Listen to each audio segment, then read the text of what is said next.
All right. You know what? On the podcast today, the Baseball Forward podcast, we're talking with Dr. Nick Serio. Dr. Nick, welcome to the Baseball Forward podcast, my friend. Yeah, thank you so much for having me. I'm excited to have a combo. Yeah, and you know what? I'll lead by saying this. Man, about a month ago, 6 weeks ago, I've really been curious as a baseball guy. I am really curious, having sons now, about trying to get this arm stuff right. And as a dad, I'm watching baseball players. Just I'm curious as to how you should properly manage selfishly my own son's arms. And I about 6 weeks ago I started poking around. I have some good friends at a high level that directed me to you, Dr. Nick Serio of VeloU. And I reached out, and man, you got back to me within the same day. We set up a conversation, and I was like, you know what, this is really, really good information. So I guess the point of this podcast today, to the Baseball Forward podcast audience, this is meant to be as informative, and I'm going to pick his brain, and I want to understand arm care. I want to understand what's right, what's wrong, from an expert. They always say it's better if it's science based and if you have the evidence support it. So here's the evidence, Dr. Nick Serio. So Dr. Nick Serio, welcome to the Baseball Forward podcast. I want to lead off with this question. Let's talk a little bit about VeloU first. Kind of tell me a little bit about VeloU and what you guys do and what your purpose and what your mission is.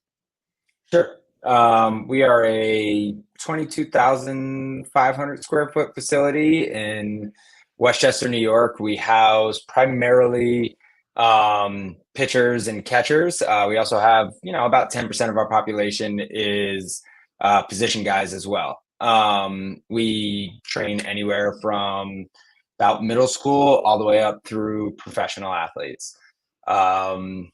We are a one-stop shop. So we will handle strength and conditioning, nutrition, performance psychology, and obviously throwing. So it is all within our realm of comprehension, and then it is a burning desire for us to continuously grow in each one of those facets to ensure that we can provide as much as humanly possible to the athletes that decide to humbly entrust us with their career.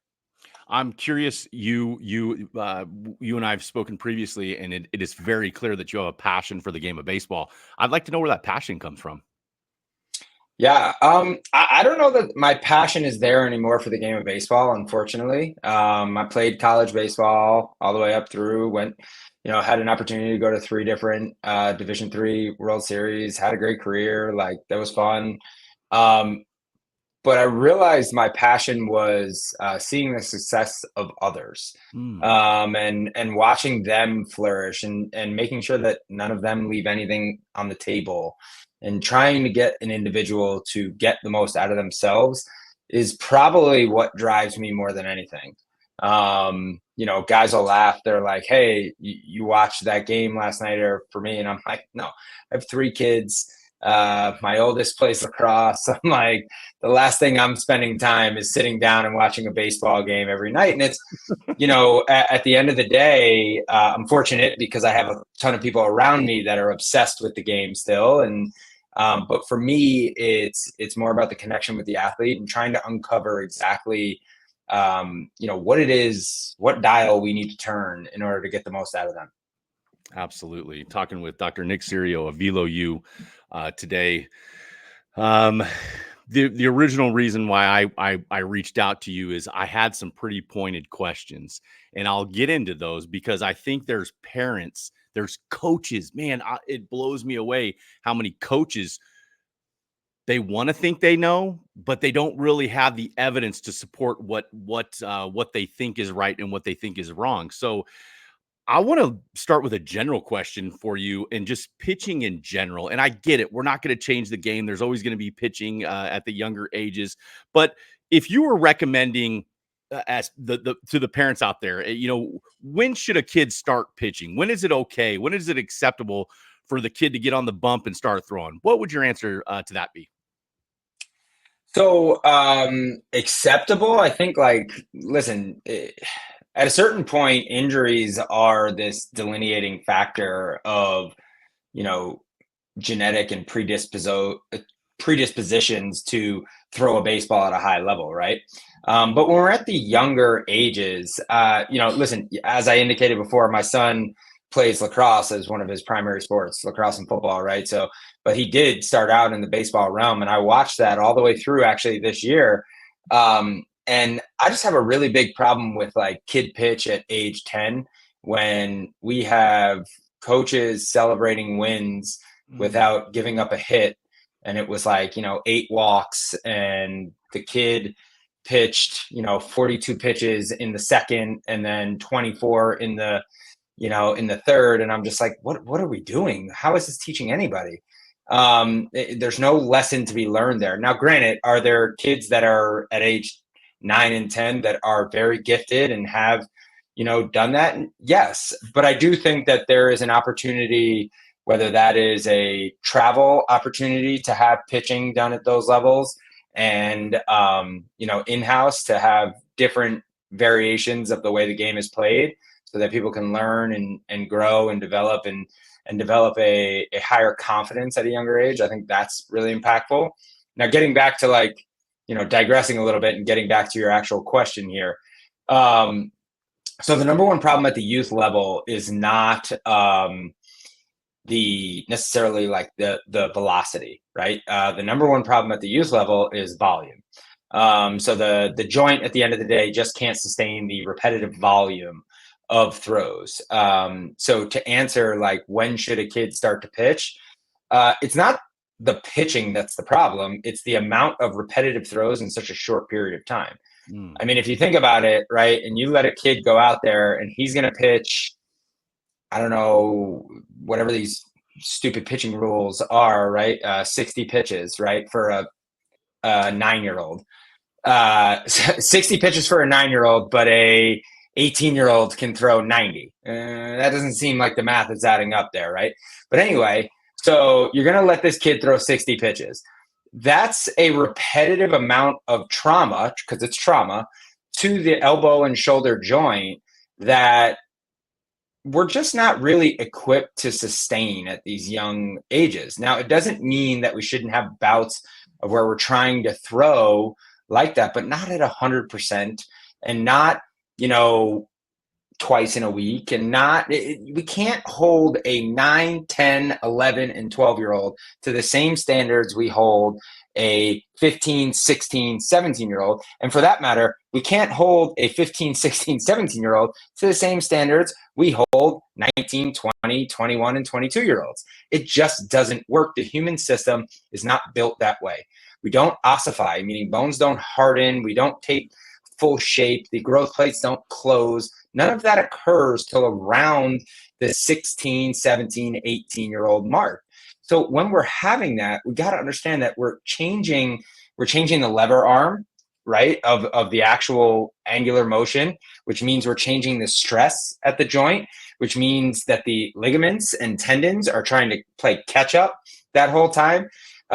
It just, in my mind, I just don't see the value of having a young kid pitch at those ages. I would much prefer to see them play the field. I would much prefer, if we are going to have guys pitch, put pitch counts on innings, not in totality, or not just in totality. You have minor league organizations that will not allow a pitcher to throw more than 30 pitches in an inning at any point in the game, but yet we allow a youth athlete to potentially throw 42. Wow. So I think that's more of my gripe with it. If this is a parent listening and they're asking for advice, some of our best pitchers that we have in here didn't start pitching till they were in high school. And there's something to be said about that. There's, something to be said about the fact that, like, I also think pitching coaches are a large problem. We are technically pitching coaches, right? But we look at ourselves as throwing coaches. The ideology that we can learn that environment being on the mound by a one-to-one session of somebody telling me how I should move and what it looks like, the idea that that is going to work is so incredibly flawed and proven time and time again across a multitude of sports that that is not how we learn skills. So the idea that if I'm playing shortstop, if I'm playing center field, if I'm playing second base, third base, first base, catcher, I'm having these wide varieties of throw types, reactionary drills, all these different things I'm getting exposed to at the young age when my brain is so equipped to sort of absorb and grow and essentially create new blueprints for how I should throw. The last thing I want to do is repeat the same action over and over and over again. Wow. Talking with Dr. Nick Serio of VeloU here on the Baseball Forward podcast today. To combat, because I get it, pitching's not going to go away, throwing's not going to go away, baseball's not going away. I understand that. And I feel like the goal of what I want to try to get from you and what I'm getting from you is it's almost kind of like putting bumpers on for and having parents that and coaches try to live by some fundamentals as their child is progressing up the ranks of baseball. So in context to that, if I say kind of putting bumpers, and we have parents out there listening that, ages, 8, 9, 10, 11, 12, 13, 14, whatever it is, talk me through kind of the start. If you could put some bumpers on and you were telling a parent, hey, these are the things that I know it's not going to be perfect, but this is kind of how I would guide my son through the progression of the ages. What would that look like to you? Yeah, I would say that rather than applying, I see it like I think Pitch Smart, right? The Pitch Smart guidelines. I think it was well intentioned. It's being written by surgeons who, for lack of a better way to explain this, they've never thrown a baseball. 99% of them have never thrown a baseball. They have no idea what it feels like. So if you're writing these, you're just reducing them off of what you think the science has said, right? Like the research studies that have been done, they've been done at the college, high school, and professional level. They haven't been done for youth athletes in terms of how many throws and Sure. so on and so forth. So you have nothing there. Largely because it's almost impossible to get large-based research studies done with young athletes because you don't have repeatability, you don't have the waivers from parents. Like there's a lot of obstacles when you're dealing with young athletes to get research accomplished. So with that said, I think Pitch Smart was intentionally good, but I think the problem is we're not strict enough. It shouldn't be a pitch count per week. It should be a pitch count per month. You should not be allowed to throw more than once in a 2-week period of time under the age of 12 off of a mound. I really genuinely believe this. There's no point. It doesn't matter. It doesn't matter what they're ranked at 10. It doesn't matter what they're ranked at 12. It doesn't matter what they're ranked at 15. It does not matter. Here's why. If you're going to play professional baseball and you're really, really good, somebody's going to find out while you're still in high school. If you're going to play college baseball at this stage in the game, that is becoming virtually impossible because of all the rules that have now occurred at the college level, which means your greatest opportunity is not necessarily going to be a showcase. It's going to be a camp in front of a school that fits you really well academically. And then you can know right out the chute, does this coach like me? Are they interested in me? Is this how I'm going to get into school? That will ultimately be your best way. So long and short, and again, I'm sorry, I'll digress all the way back, but there's no value add to having a kid pitch at these young ages. When you look at the research and you go through it and you comb through and you find out the difference between throwing balls and strikes, and you find out that there is nothing kinematically different between a ball and a strike on the almighty, biomechanical analysis, at the end of the day, then we have to know that it's between the ears why we're not throwing balls and strikes. And that is not going to have anything to do with how many years of experience I have trying to throw balls and strikes. It's just not. It's going to come from confidence of repeatability, and that can come at a later stage when you understand the game of baseball. Wow, talking with Dr. Nick Serio of VeloU today on the Baseball Forward podcast. So what I'm deducting from you is parents chill.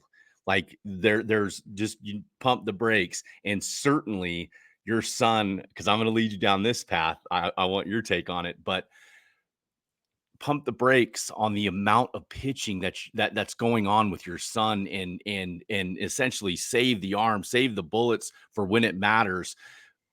Get into to like a tournament structure for me, Dr. Nick. If I'm a coach of a 12U, 13U team, whatever youth age, and I'm going into a weekend and we've got a tournament because inevitably they're going to happen. The tournaments are going to happen. They're going to be pitchers that are going to be pitching. What does the structure of a weekend tournament look like for a coach that's trying to reasonably manage the guys that are pitching in a weekend? What does that look like on a Saturday and a Sunday for that staff? Yeah, I think the system's broke. And I think, I don't know that I can sit here and fault the coaches because they're trying to make a living. They're trying to grow an organization. And I get it. Listen, they probably intended to have a, 17, 16, 15U organization, realized, okay, we're kind of capped. We can't make enough money. We can't, we got to get into some of these younger ages because that's where we'll make a lot of our money. And I get it. I understand the business side of it, and they don't intend to do harm. I genuinely believe that nobody gets into coaching to like initially do harm, right? But what happens is the system is broke because the people benefiting from the system the most are the tournament facilities by far. Think about it. Their overhead is the lowest, right? They don't care about anything other than I have to present a facility to afford you the opportunity to make the money that you're going to try and make, right? Because you're telling all these people, hey, I have a team. We're going to put you in these great tournaments. We're going to compete against really good competition. And what's going to happen is because of that, you'll get exposure. You'll become better. You'll do all these things. They're not wrong. But the problem is that the system is broke because they have to play 6 games because that's what everybody's doing. Yep. So they can't say, hey, listen, I'm going to be the organization that's going to step up and say, we're not going to do that, because then nobody's going to go to them, because they're going to say, well, wait a minute, I still want to charge $5,000 because I still think I'm going to give a phenomenal product, but I can't charge the $5,000 because I'm not going to play 8 games in a weekend with my 12 kids. Jeez. But that's a lot of what you have going on right now. So, you have kids who are 9, 10, 11, 12, they play on these tournament teams. They throw twice in a day, twice in a weekend. You had asked me this question before, and I mean it wholeheartedly. The tournament director, they should be arrested. Like, that is child abuse. It is not like, it's not a matter of, oh, will this kid get hurt? No, he's going to get hurt. There's no ifs, ands, or buts. He's going to get hurt on the off chance. Now, I'm assuming, right, the kid throws reasonably hard, or else he wouldn't be pitching 2 or 3 times in a weekend. He's probably pretty good. So couple that with the fact that he's probably putting a lot of stress through the joints. Now you're going to add on all these different attempts of throwing. God knows how many pitches he's going to be throwing during that time too. This is where you will see injury occur. This is why we see it at the young ages. It is purely a volume game. That is the biggest problem we run into. And it is really, it's a broken system, and it's not going to get fixed unless people start to realize, I don't need to be playing it that much. Look, when you hear people say that baseball is one of the largest, baseball, the sport in and of itself, is one of the largest proponents of early specialization. I'm a fan of specialization in the sense that it does take a large amount of skill to play the game of baseball, which means you do need to start young, but it doesn't mean that it needs to be the only sport you play. So I really genuinely believe, for most parents, I would say, afford your son the opportunity to play at least 2 sports a season, if not 3. Create wide variety, and do not be afraid of a day off. A day of rest is incredibly beneficial for these young kids. Heck, take a week off. It doesn't matter. And don't think of it as lost money. Look, here's what's more damaging. You play every single weekend that you paid for, and your kid gets hurt on the second to last weekend. Now your next few seasons are totally shot, and you may be dealing with this injury if not properly diagnosed, and you go down this path of like, oh, well, let me just rest because that's going to solve anything. And then you head into this scenario where now the injury is there for a couple of years, all because you wanted to get the value out of the dollar you paid. Wow. Wow. That is a really good way to put it. Talking with Dr. Nick Serio here of VeloU. Man, you said something and it's so like layman's terms to me, but this is the reason why, and you obviously can confirm the volume. Like we're seeing Tommy John surgeries performed at a rate that is criminal. And that's the word that comes to my mind is just sheer volume. So if they're getting to that, point where they're just overworked, they're not maybe working right. Is that volume is the major contributing factor to all these Tommy John surgeries and the reasons why these kids are getting so is why they're getting injured is because they're overdoing it. They're specializing. They're not taking time off. Give me your take on that. So, well, let's look at it this way. Ready? So, when we're dealing with young athletes, so let's say 13 and younger, we generally don't see a Tommy John surgery being the advocated method of healing, simply because of the fact that it's actually pretty hard at that young age to tear that ligament. The purpose of a ligament is just to prevent two joints from expanding too far away. And the purpose of a tendon is to basically move the joint with muscle contraction, right? So what ends up happening at these young ages is the ligament is actually stronger at this point in time than the bone.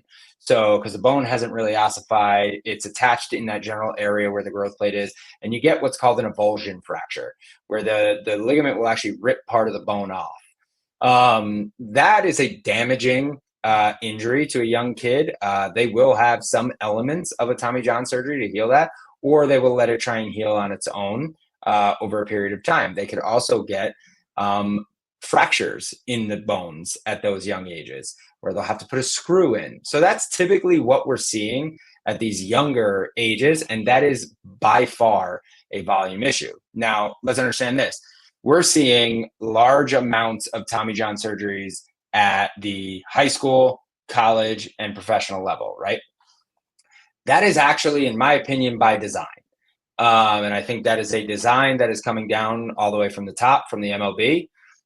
They have no desire to have athletes get to their second contract. It wouldn't make any sense. They have to pay them significantly more, right? And if you look at the usage of every single athlete, starting pitcher at this point, it is perpetually dropping off of a cliff in terms of how long they're throwing. The average fastball is rising every single year. There will be a tipping point at some point at this where they will figure out the actual threshold, and then it will level out a little bit. But until then, they're going to push this envelope. Why would they not? I mean, just think of it from a business perspective. Just don't ignore the health of a human being, because I promise you, we all know that that is not the interest there. The interest is business. The interest is in winning. Winning attracts fans. Fans create money, and that's the ultimate result.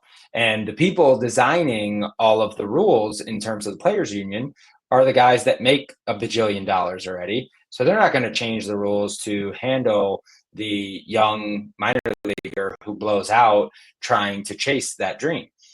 There are two delineating factors of the guys at those levels that we have seen, which is 60 to 70% of it is, can I stay healthy? The other 28% is confidence. And the final 1% or so is talent. Wow. Get into explain it, because I want to ask questions that I think parents want expert opinion on. So Volume is something that they need to pay attention to. Um, Fastballs versus breaking balls. You hear this all the time. Hey, is it okay for little Billy to spin a curveball in there when he's 10, 11, 12? Talk to me about hey, should my son be throwing curveballs or breaking pitches? If so, when is it okay for him to start? Does that have any effect on his arm? Take it from there. So here's what I can tell you from research. Kinematically, there's almost no difference in terms of the stress that is seen at the elbow or shoulder joint. There's marginally higher stress from, like, let's say a slider or cutter, which, if you think about it at the end of the day, right? So the joint right here, which is the ligament lays right over this joint, right? The joint is trying to actually expand when I'm in layback, Okay. right? The joint is actually trying to pop up like this, right? Yep. Because the hand is going back. The ligament prevents the joint from popping off. Yep. Okay. So what happens is this is what's considered supination, right? So Okay. this is a supinated position right here. Yep. When I'm in layback, it is the most supinated my arm is going to go during a throw. Okay. So, and I actually have the highest stress level on my elbow at that point in time. It's the transition from this eccentric to concentric. So loading to going.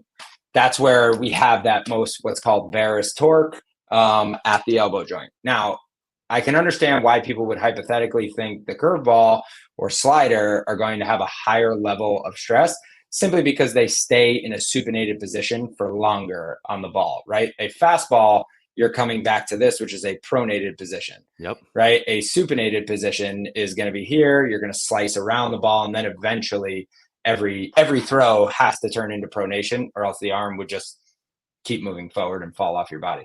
So you have to create internal rotation at some point. But I can imagine that that's why they came up with that concept. I can also tell you that that's been proven pretty wrong through research. I think there is some new research out that indicates that a slider could be slightly more damaging. But I can also tell you this, volume. The easiest way to handle volume is to create variety. That's the easiest way to handle volume. Create variety. Create variety of the position I play. Create variety of the sport I play. Create variety of how often I play. That's a really good. It just seems to me that we've as a I know I'm personally I'm not going to solve anything. My opinions aren't going to solve anything.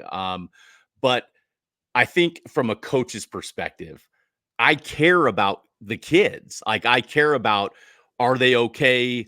Will they be healthy? Can they chase their dream? For the coaches out there that are wanting to do right by the kids, what advice do you have for them when it comes to um, just taking care of the kids and using them properly? Is it just making sure they play a bunch of different positions? You change them around. Give me your thoughts on that. Yeah, I would, like, at a young age, again, 9, 10, 11, 12. My mission as a coach, remember, is not to win the game. It is to teach these boys how to be men, how to be competitive, right? But ultimately, how to teach them how to be as well-rounded as humanly possible. I would force every kid on the field to play every position. I would cycle the positions nonstop. When they weren't successful at some of these, I would look back to, what is my intention? If I'm a private select team, then my objective when picking that private select team would be I want 12 of the best athletes I can have. And if I'm a good coach and I can practice correctly, then I should be able to teach good athletes how to play any single position. And if I lose a game because an athlete who doesn't typically play that position was in that position, what an unbelievable learning event you have in front of you for not only that kid, but for every other kid that's on that team. Because I promise you, the one singular event won't be the only thing that went wrong in that game. And we can pinpoint other missed opportunities to take advantage of either the other team messing up or us making mistakes earlier in the game. but I would try to make the most well-rounded team humanly possible. I love that. Talking with Dr. Nick Serio of VeloU today on the Baseball Forward podcast. Lots of good information. Um, I think there's a lot of things that are that exist in baseball in terms of arm care, in terms of health, that are just confusing to parents. And I think parents and coaches just have a tendency to just gloss over it and say there's an inherent risk that I'm accepting by playing the game, just like concussions in football, right? Sure. It's an inherent risk. So the goal, I think, is to try to do it better, and better to you in the world that we live in right now. Better to you looks like what? Again, under the age of 12, play a variety of sports.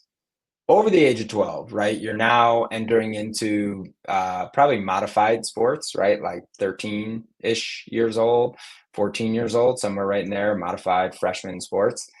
At that point in time, stop risking your athlete's playing career and health to the lowest bidder. There is a reason most facilities that are expensive are expensive. The most valuable asset we have is time. Everybody presumes that we have an enormous amount of it. That's not the case. The average high school offseason is about 4.5 months. That's roughly 18 weeks, 2 of which you're going to lose to holidays. So you got 16. What are you going to train? If they're going to train in the offseason, really aggressive kid, 4 days a week. You know what I mean? Like, it's not that much time. Could take you, listen, it can take up to 8 to 12 weeks to generate real muscle growth. I just ate up 12 weeks of my 16-week offseason just to try and generate muscle growth in a young athlete. It's not, people presume that 90 days is a long period of time. 90 days is not that much time. It's not, we don't even, we have a 3-month option to train with us simply to say to you, it is so absurdly priced that you should never go down this path, because we have no interest in really working with you for 3 months, because it's going to be impossible to get any real benefit out of that. Wow. So the intention is to say to you, like, you need to be training for 9 to 12 months easily. And that's if you want to be a college baseball player. And again, we're not dealing with 9, 10, 11, 12-year-olds, right? And then the adage that, like, oh, I don't need to train. That's not what I had to do when I was growing up. Da, da, da. If you haven't realized that the game of baseball has changed, you are under a rock, because it is a video game at this point in time. Forget about it at the professional level. These guys have been figured out how they throw, where they shouldn't throw within inside of 2 starts. And it is so unbelievably competitive. I can't even fathom how people could consider that I am going to rely on sheer athleticism to get me to that next level. It's not going to happen. Unless you're a freak. You can be an alien. And if you're an alien, congrats. But you better come from aliens, because that's the only way you're getting there. Oh my goodness, Dr. Nick Serio. I like that. You better come from aliens. It's I want to make sure that I plug this on this episode of the Baseball Forward podcast with Dr. Nick Serio here of VeloU.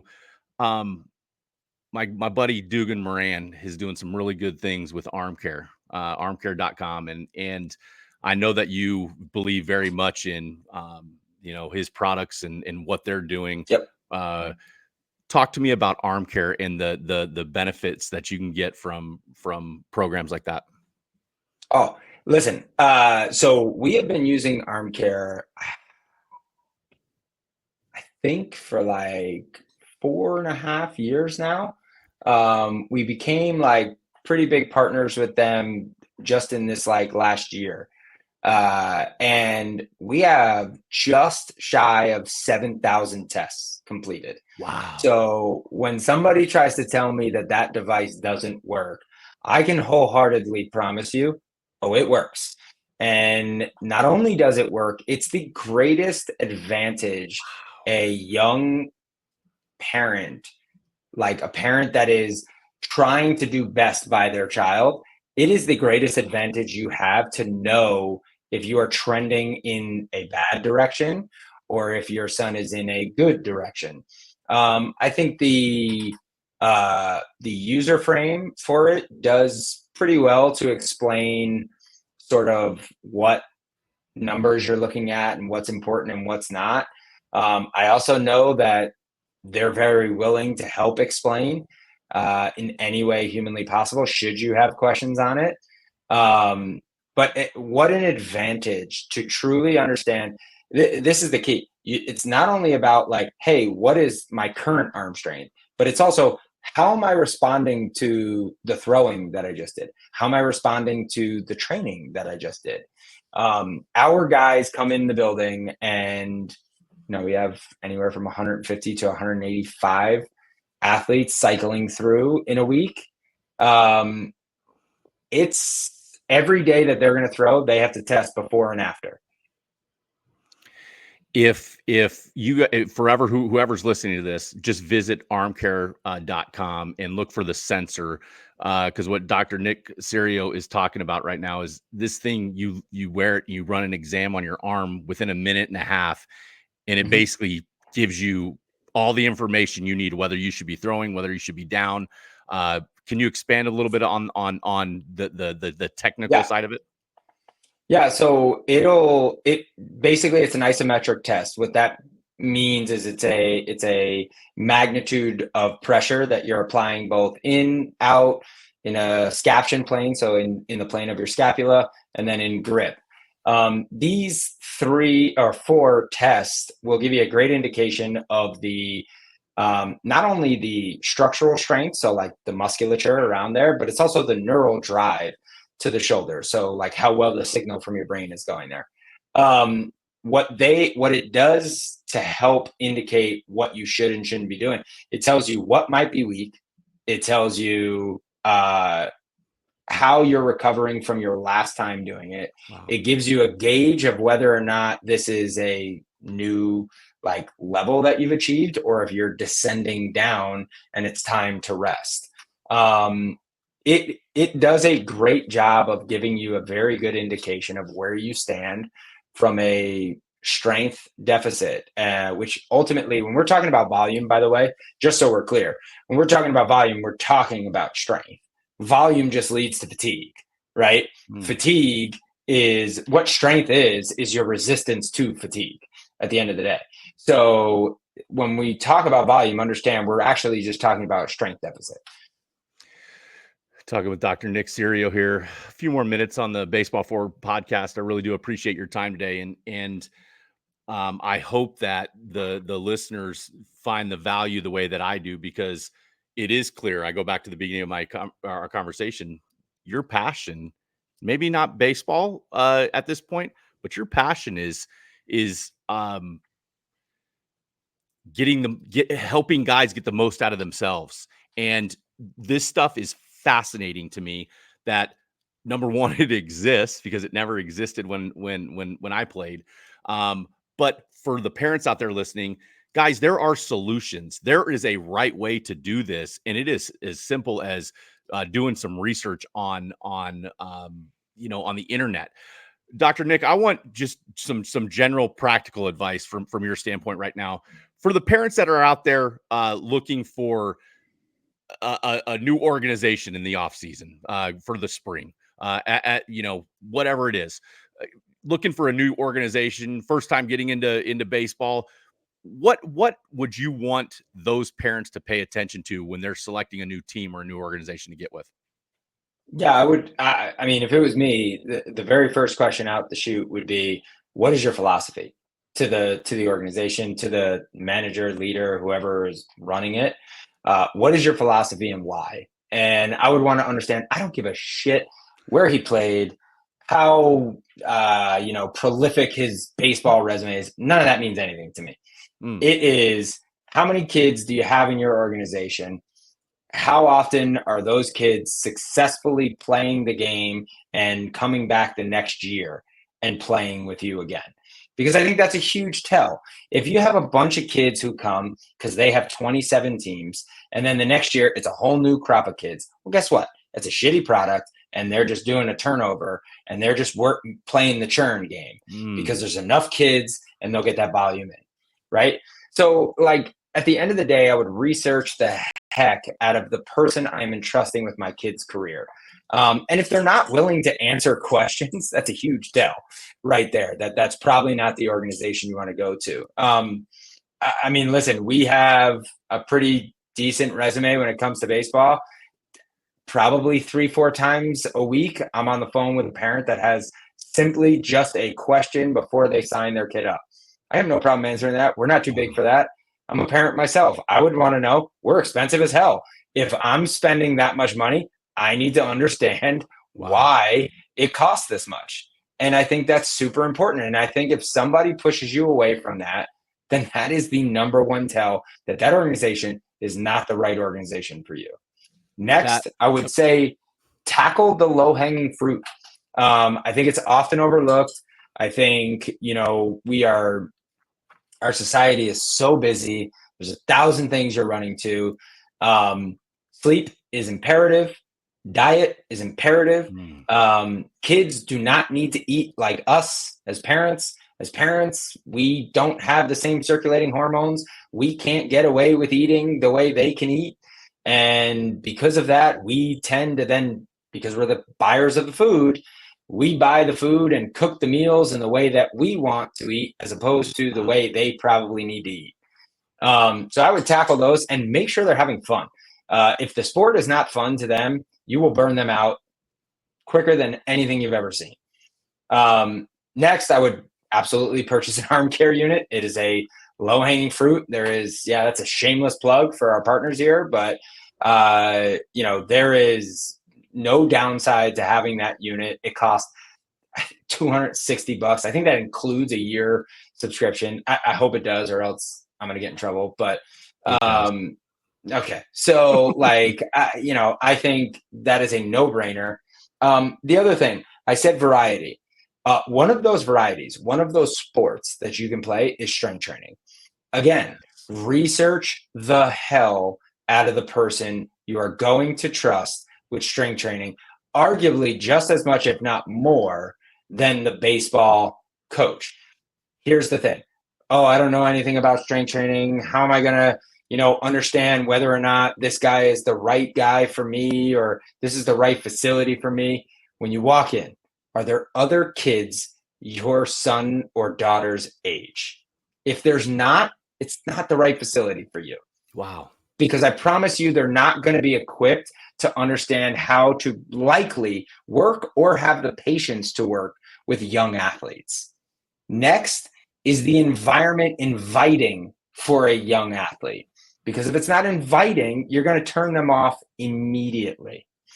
The reason strength training is so crucial at these young ages is not because you're going to gain any muscle. It's not going to happen. They don't have the testosterone floating around. The androgen receptors haven't taken. None of that super sciencey stuff is actually going to occur. But what will occur is that you will create neuromuscular pathways. You will create new movements. You will create strength.